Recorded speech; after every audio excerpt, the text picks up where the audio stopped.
Et bonjour, c'est Nicolas de Immobilier Compagnie. Dans cette vidéo, je vais vous expliquer en 5 étapes comment bien diviser vos lots immobiliers, car j'ai remarqué qu'il y avait plusieurs personnes qui proposaient ce genre de choses et après réflexion, eh bien, je me suis dit qu'il fallait que je vous en parle puisque aujourd'hui, énormément de choses circulent sur le sujet et au lieu de vous dire comment bien les diviser, je vais vous donner 5 manières à ne pas faire ou si vous les entendez dans la bouche de quelqu'un, vous allez pouvoir tout de suite savoir si cette personne est une professionnelle ou alors si elle n'en est pas une. Alors la première chose que ne doit pas dire une personne qui s'y connaît en immobilier, c'est les espaces de vie. Lorsque vous travaillez en immobilier, l'espace de vie n'existe pas. C'est une notion purement intérieure, propre à tout logement.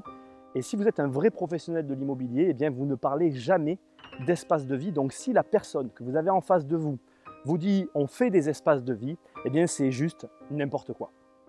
La deuxième chose qui implique forcément les espaces de vie et qui vous prouve aussi que ces personnes-là ne savent absolument pas de quoi elles parlent, c'est lorsqu'elles vous disent eh bien vous faites ce que vous voulez, vous êtes chez vous.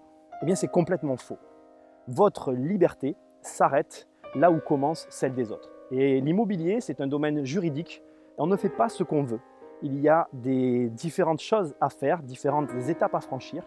Et là encore, si la personne vous dit cette phrase, vous êtes chez vous, vous faites ce que vous voulez, eh bien vous savez que vous êtes en face d'une personne qui n'est absolument pas un professionnel de l'immobilier et qui ne sait pas du tout de quoi il parle. Alors, après vous avoir donné ces deux premiers points, on va passer sur un troisième point. Et maintenant, si la personne en face de vous vous dit que vous allez poser des compteurs divisionnaires dans votre logement, eh bien là encore, vous êtes face à une personne qui ne sait pas de quoi elle parle. Et une fois de plus, elle vous conseille de faire quelque chose d'illégal. Alors attention, je précise, les compteurs divisionnaires ne sont pas illégaux dans toutes les situations, mais ils le sont selon comment c'est fait et selon sur quelle partie se porte le compteur divisionnaire. Donc je vous recommande de faire très attention à ces trois premiers termes. Et maintenant, nous partons sur le quatrième terme qui va être tout simple et tout bête. Si la personne en face de vous vous dit qu'elle a une technique de division, si elle vous décrit en fait une astuce ou qu'elle vous transforme les mots, eh bien on est face encore à une grosse arnaque, je suis désolé. Et c'est très facile à comprendre. Il n'y a pas de technique, la division de lots est le métier historique des marchands de biens.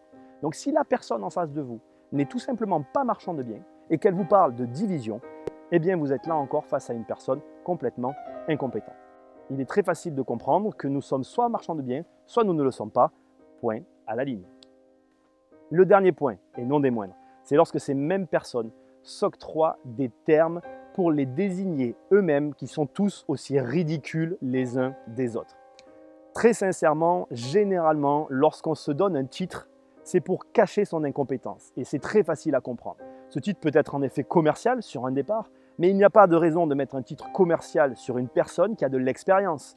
Moi par exemple, je me suis présenté devant vous en tant que Nicolas Popovic tel que j'étais et très facilement vous pouvez trouver des informations qui me concernent. Même si effectivement une partie des informations sont réparties sur d'autres associés que vous ne trouverez pas, il en va de la diligence et de l'intelligence des personnes qui se présentent devant vous, de vous montrer un minimum de choses pour attester de leurs faits. Si vous vous trouvez face à une personne qui, en termes de compétences, ne présente rien et qui s'octroie ou se donne des titres qui ne sont pas, voire même une expérience qu'elle n'a pas, prenez garde, faites attention. Effectivement, la division immobilière, ne serait-ce qu'avec ces 5 points, si elle est mal faite, peut être à la fois une arme redoutable.